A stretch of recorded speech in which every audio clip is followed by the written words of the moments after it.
Hello and welcome to another episode of Fintech Focus TV with me, Toby. I am delighted today to be joined by Matt Smith from SteelEye. Matt, how are you? I'm well, thank you. How are you, Toby? Great to be here. Very good, thank you. Very good. Listen, thanks for joining us. Look, you guys have got an amazing business, and it's been fascinating to see it grow and develop so rapidly over the last couple of years. And it's been a company I think that's got so many things right over since the evolution of the business, and done so many cool things. But for those of you, before we get into all of that, for those of the people who are watching who haven't maybe heard too much about you so far, give us a little bit of background about SteelEye. Yeah, so SteelEye is what's known as RegTech. The reality is we're a data company, we're a data aggregator. It's a bit cliche, but we take a data-centric approach to regulation. Our mission is really to help financial firms organize and understand their data, and then enable them to do various things in terms of conforming to the regulatory obligations they have.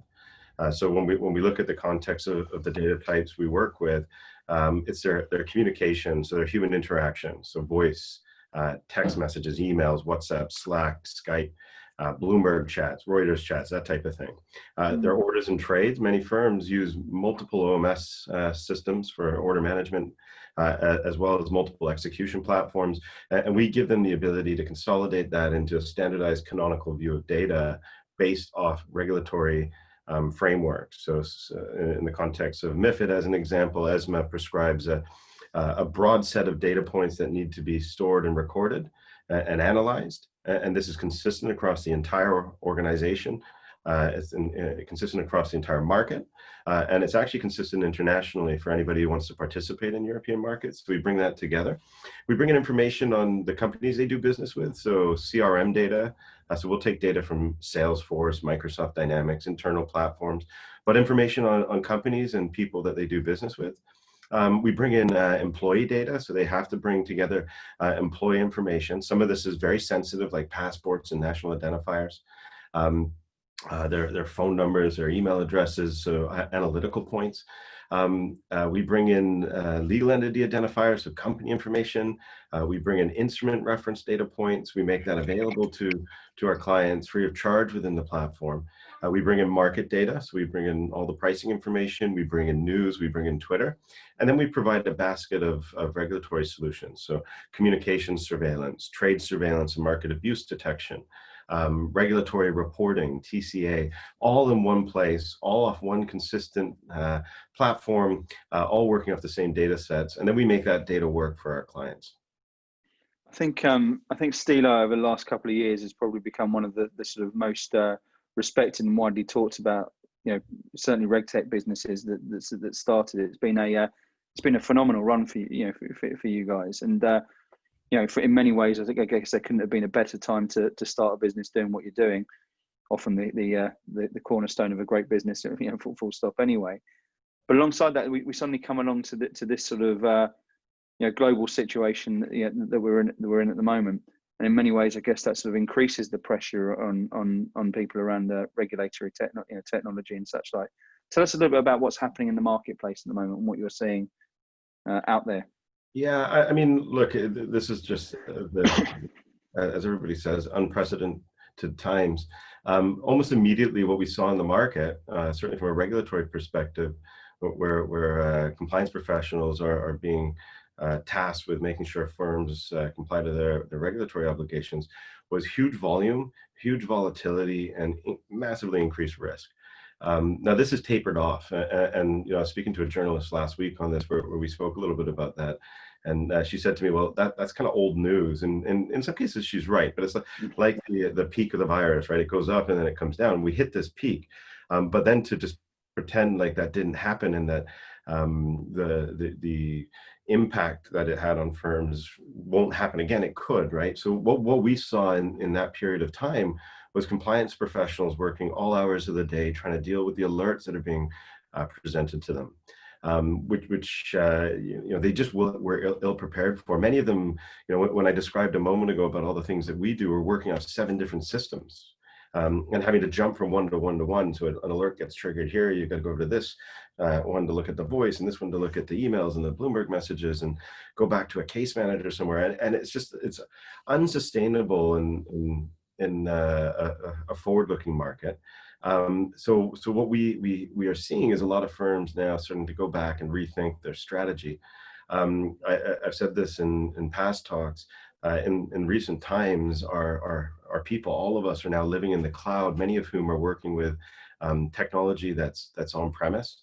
A good friend of mine is an infrastructure technology manager at a big asset manager, and they invested millions in terms of just enabling this organization to work remotely, whether that was having to buy large numbers of laptops for people who have desks in the office, to increasing the capacity on their firewalls to allow for VPN in. And en masse, where before they would have 20% capacity provision, now they've got to have 100%. And they had to do that fast. Now, most firms have reacted to that, and they spent a lot of money and pain getting there. Now it's time for people to think, what does the future hold? How do we make this better?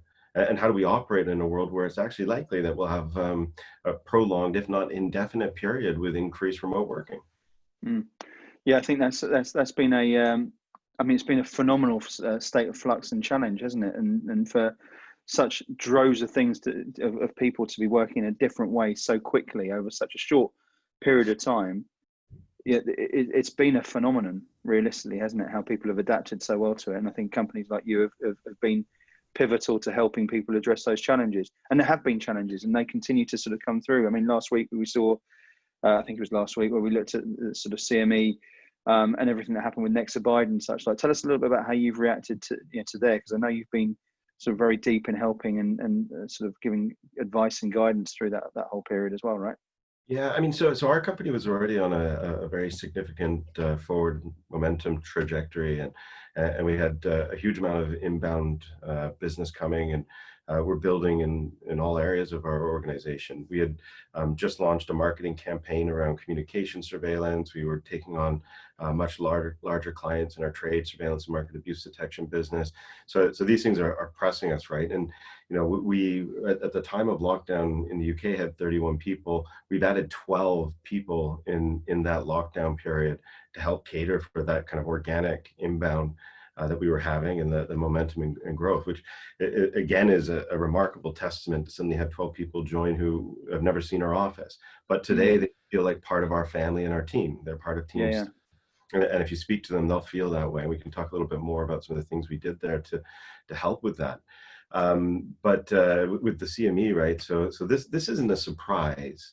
I think the market had long since assumed that the CME was going to pull out of the Nexabide business. I think the timing was a surprise. It's unfortunate because you already have all these financial firms that are struggling. You have compliance professionals dealing with the actual direct day-to-day implications from an operations perspective. You've had the regulator be a little bit forgiving on things, so they pushed back some of the SFTR obligations. They gave some flexibility around some of the best execution reporting obligations, but then wham. So for any of those firms that are using the CME for a reporting platform, suddenly you've been given a very short time in which to rethink your strategy, put in new solutions, and adapt. And gosh, it's on top of everything else. It's a huge ask. So what we found is a huge number of firms coming to us. So we're now investing a lot more in capacity because we have to, in order to support the market as best we can for those who are looking for new solutions. And what we say to them is, you've got to be in a world where you can be dynamic, and that's where technologies like SteelEye can be, because we do work with multiple reporting platforms. So we can easily transition people to Univista or to Euronext or other platforms if there's an issue with one.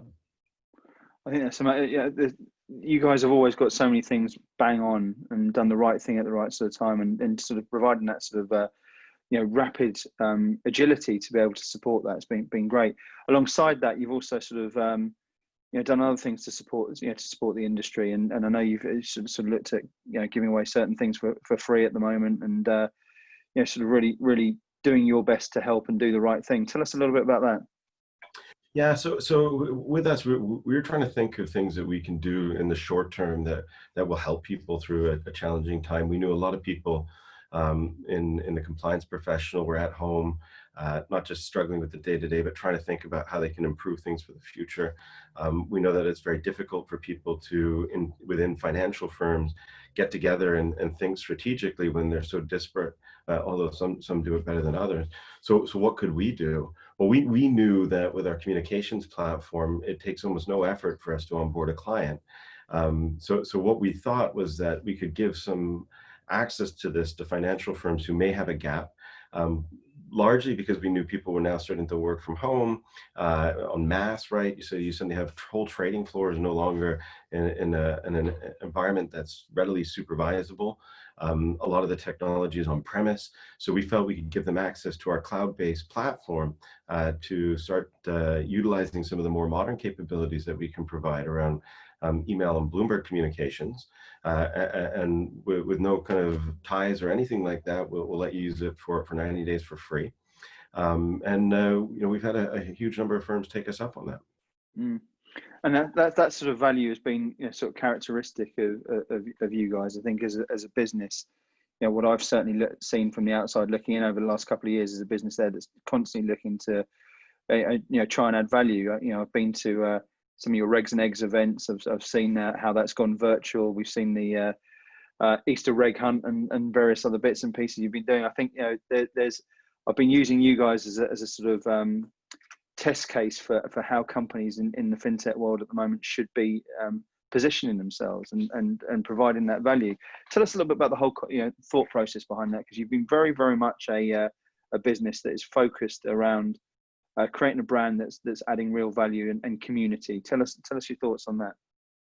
Yeah, I'll talk specifically about kind of the journey through COVID in a moment. From my perspective, philosophically, I've spent my entire career buying technology for the most part, as opposed to selling it.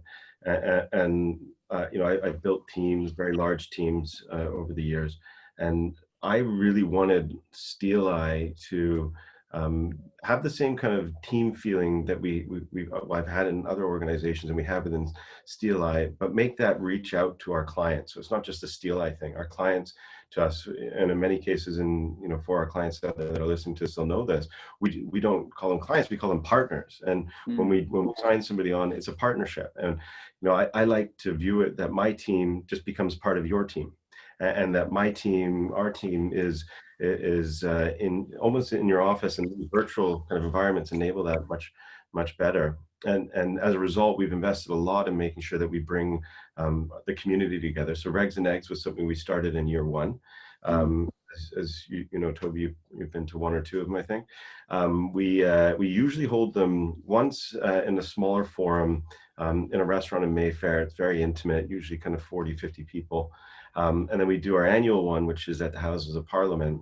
Last year, this last one that's just gone by in November last year, we had a full sellout of 70 people, and it was 100% turnout. Not a single seat went free.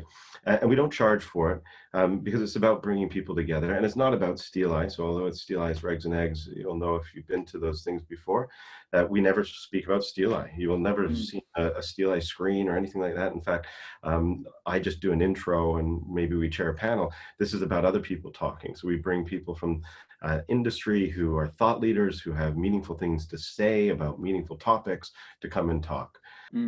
We had to shift our thinking, and we had to do it fast. So being a software vendor, you tend to build your marketing journeys. There's a lot in it, so I'm not going to undermine it by saying it's just that, but you build it around physical events and attending those and getting in front of your clients. So physically getting in front of them, whether that's at the Regs and Eggs or if it's at an industry event, to engage with them. Now, you can't do that, right? And what we immediately knew was that this year it's unlikely we'll be able to do that. And we had sponsored a bunch of these things. So now we're thinking, well, how are we going to get in front of our clients? How are we going to engage with them in this virtual world? And in fact, it was probably one of my first meetings. So, we closed the office 9 weeks ago on Wednesday. On Thursday, as everybody kind of transitioning out, Friday, the first kind of strategic forward thinking meetings is within kind of 24 hours, 48 hours, we were talking about this, and we're coming up with ideas. The first thing we thought of was, well, people are at home right now, they're worried, and we're worried, like everybody's terrified, like what is happening, where will this all end, how do Yeah. we give some normality? So we decided to do a virtual lunch and learn. Mm. So we went out and we did a brief short campaign. Come have lunch with us. We'll send you some Deliveroo or some Uber Eats or whatever you'd like. We'll take care of that. You don't need to worry, and have 45 minutes. Take a look at the SteelEye platform, chat with some of our professionals. Hell, just chat about the market. We don't care. We're just here to talk to you, right? So we did a whole load of those. And then as we're kind of thinking and evolving things, we have a great marketing team under the leadership of Emmy Grandstrom, and they just kept coming up with good ideas. Like, so let's do the Easter egg hunt, as you alluded to. Regs and we had planned to do this, so that we're thinking, well, can we do it virtually? Let's just give it a go. And we had 130 people sign up to it. We had 80 people attend the entire event all the way through. And great conversation. And in the end, we've got to keep these things going. We've got to keep engaging with our clients, and we keep thinking of ways of doing that. Yeah. And the value, that's been an interesting sort of ever present in all the people I've been speaking to over the last few weeks. There's a concern there about how you recreate that sort of networking. But so much of it now has been about face-to-face sales, about getting in front of people, about events and trade shows. And we've seen some of the biggest trade shows in the world that have gone by the wayside over the course of this year. And so how do you replace that has been a big challenge. And I think there's companies there that sort of been paralyzed almost, and there's people who've really embraced it, and I'm really, really impressed, as I keep saying, that this is something you guys have been able to do and stay ahead of the game, as I think has always been the sort of case with what you've done. And there's some very, very clever stuff that's going out there, and whilst clever, I think the key to it has been always valuable and putting people together through right? Toby, it's all about people. So yeah. I said this to somebody the other day, like the day that we decided to close the office, I was walking back to my apartment, which is on the South Bank by Parliament. I'm walking down the river, freaked out and trying to figure out what's going on with the world. And I'm thinking, is this going to be the end of us? Like, how are we going to get through this? And my family and I moved out to Dorset, and we've been here since. And the next day, I called a town hall for the company, and everybody turned up, and we all just talked and kind of went through things. And what I started to see was not just like, were things going to drop off? And what I was saying to the team is like, look, I understand if you can't work, whether that's just because right now you're struggling with the mental kind of enormity of this thing. You've got children, you whatever your reason is, and don't worry, you're forgiven for that, and the company's financially strong. You're going to get your paycheck, so don't worry about that. The last thing I want anybody worrying about is work. But nobody stopped. Like, it was just like this immediate increase in velocity. And what we started doing almost immediately was two coffee half hours a day. There's a pub on the South Bank near our office called the Mulberry Bush, where we would go and have curly fries and drinks at the end of the day on Friday. So we set up a Mulberry Bush curly fries hour every Friday, and everybody turns up, and we have a glass of wine and some snacks and just chat and socialize. We've done a virtual wine tasting. So we sent every employee 3 bottles of wine, and we had a sommelier wine merchant come on and take us through the wine things. We do monthly, so this will be our 3rd one next week, company lunches. So we put £15 tax-free on everybody's salary at the end of the month, so they can buy lunch, and then we have lunch together, and I give a little bit of insight into what's going on in the company. We've done a murder mystery thing, so we hired a company to do a Zoom murder mystery, which was quite interesting. But it's just trying to keep people engaged. And the team comes up with these things, and we're all in it together, and we're all here to support each other.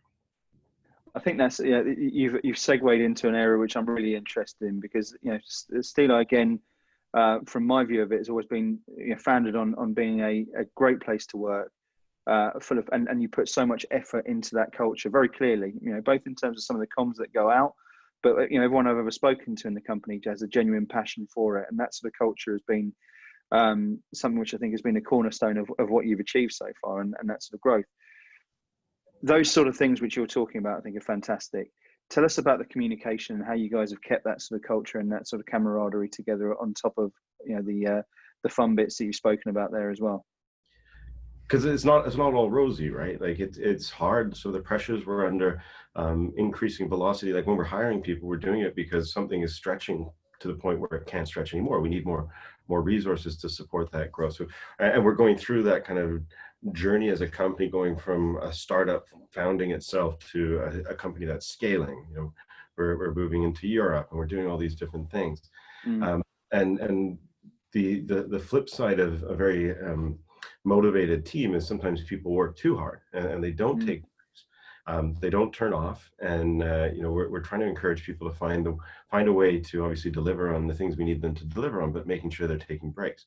You know, we're doing all our planning now for a gradual return to normality, and you know, there's many things we think about. Obviously, personal safety and all of those things, office footprint. You know, we were about to move offices, and we're going to still need to. You know, by the time we get back, we'll have added 20 people to the company, and we were already out of space, well spilled over into WeWork. So how do we cater for that? One of the other things, which I'm sure some companies are, or at least they should be thinking about, is things like holiday. Like at the end of the year, if people aren't taking their holiday, not only have they not rested, but then you've got this kind of massive thing that you've got to figure out how to carry over. I've gone personally from Zoom for ages, but I never used the video component to it. Now every call is on video. I never have a call with anybody. We're very rarely seeing them, right? And that's something that we encourage very early on, is when you're on these calls with your colleagues, whether you just woke up in the morning and you look a little shoddy, or you happen to get up a bit late and still look a little shoddy, that's fine, right? This, you know, if your kids are jumping over the back of you while this is happening, we understand. You know, everybody's going through the same thing. I think, Toby, I saw your daughter and the window there. Yeah, she's desperate to get on at some stage. I wouldn't be surprised if there's another little face at the window in a minute. She wants to be YouTube famous. I think it's wonderful to hear, and I think you guys have been doing very clearly doing a great job. Let's talk a little bit more about that as well, because you've mentioned there about some fairly aggressive growth. Nearly adding a sort of third to the size of the business, whilst not having met them and being in lockdown as well. How's that sort of impacted the culture? Because that's going to be difficult, right? So a couple of weeks back, I called everyone in the company one by one. So it was more just like making sure everybody's okay, right? And it was a bit of a journey for me, because this virus has really affected people. So not only did I hear from people that were getting on really well or struggling themselves, I heard of loss. I've had employees who have lost direct members of their family. This is real, right? So let's not forget that. As you're doing that, you're starting to understand kind of the challenges people are facing and what motivates them. And even those who have really been struck very closely by this, what inspired me was the fact that they took it and they just wanted to get on and keep things going, personally and professionally and as a company. Now many of the early people, obviously, who we haven't had physically in the office, when I speak to them, they seem to be, and I'm guessing every company is the same, so I'm not thinking we're special or different, but it's almost like they feel like they've been a part of our family for a long time, and I feel the same way about them. I see them all the time, and we talk all the time, and I'm looking forward to a day when we can all be physically back together, but it certainly hasn't changed our ability to embrace new members of the team into the organization. Yeah, I think that's again, testament to what you're doing, and that sort of in terms of just the pure logistics of it, of having people, particularly in the sort of highly technical areas, some of your work, how are people sort of collaborating and communicating from there? So you and spending that sort of time. I mean, look, I've actually loved that aspect of it, of being able to sort of have some focus one-to-one time, and I'll try as much as I can to get around the whole team and speak to everyone every on a weekly basis, and daily in some instances, and just have that sort of quality time with people. But I think in terms of that peer-to-peer side of things, sometimes that's equally as challenging. How have you guys adapted to that? So we've had to adapt more in certain areas of the business. So we're a technology company. I think number one, we use Slack and we use Zoom. We've had those in the organization since the dawn of the business, literally since day one, right? Maybe not Zoom, but Slack certainly. And Slack went from being an augmented chat tool where we communicated through and collaborated through to being the nerve center of our business overnight. I mean, it was remarkable. Zoom, like the as I said, everything through video. It's also remarkable to see how much has been evolved in this platform. It's gotten way better, both quality of visuals and stability and functionally. And I see all over the world like great innovation happening. And I've said this quite a few times. I really believe this is a time that's going to thrive out new entrepreneurs and new ideas and new innovation. I'm really excited about that. It's certainly a time of absolute change. The way we work from a development perspective is these guys naturally work remotely. In fact, they prefer it. And I listen to the tales of people not having to commute, and the fact they had an hour to an hour and a half of extra development time in the day, and they love that. Well, that's great. And we do want to keep some of that. At the same time, I still think there's value in natural human interaction. So I do want people to go back to normal working. Then you take a very kind of a group of people that they're together, and it's physical relationships that drive that sales, right? As a great example of this. So our sales organization had to go from not just from a market perspective, which is incredibly challenging and required a lot of thinking, where they would go out and they'd have coffees and they would go for lunch and talk and meet and shake hands, to having to do this remotely. But just as people, salespeople are very naturally wanting to be around other people physically and talking and sharing things. So we had to take this group of people, have them rethink about how they approach the market, but also how they actually interact with each other. So we do a Monday morning sales meeting, which is actually most of the companies, all the different functional areas come in. So we talk about problems and how we solve those problems. It's an hour and a half to a 2-hour meeting. And it was getting to the point, because we allow everybody to come, that we were unable to actually physically put people in a room. We're now doing this meeting virtually. So I think at the end of this, we will continue to do that, because I think at some point having 20, 25 people involved in a meeting physically is going to be impossible. But then from a sales team perspective, we would just talk throughout the week after that meeting. And then we would always wrap up with what we call the Friday sales stand-up, which we have effectively applied concepts of agile development to sales, where we get up and talk about what happened during the week. And that's also gone virtual, but that then leads directly into our curly pricing, so the social, and that's working really well for us to start the week and end the week. But we added some more within the week, where we just talk more frequently, because it's really about supporting each other when you're out in the market to help clients. And the more we can communicate and collaborate, I think the easier it is for people to find continuity. Tell me about that sales team, because I think that's been one of the areas that people have struggled. I know you sort of ramped up the marketing and been very, very agile on that. How have your sales team found it? Well, sales, like because I'm a market practitioner by background, sales was always the hardest thing for me to understand and learn from. I've made every mistake in the book as we built the business. We've had great people come through, but as the organization changes, sometimes actually what the organization needs and the skills people bring start to change, and it doesn't always fit. So it's trying to align that right. In the last 6 months, I've been running the sales organization myself, which has been an eye opener. I've never done that before. And doing that in the context of also running a growing business is quite hard. But what I've instilled in that is a philosophy of transparency and communication. So this is why that Monday meeting has everybody. We have development through the HR and finance and integration and like anybody who wants to be in that meeting who can contribute, come along. What that makes for is a group that is completely aligned on where we're going, the opportunities we have in front of us, but also the challenges that will prevent us from succeeding around those opportunities. And we just have to keep that culture, which is hard as you grow. By the end of the year, the intent is for the company to be just short of 60 people. And quite frankly, I'm fearful that we're going to have to hire more than that.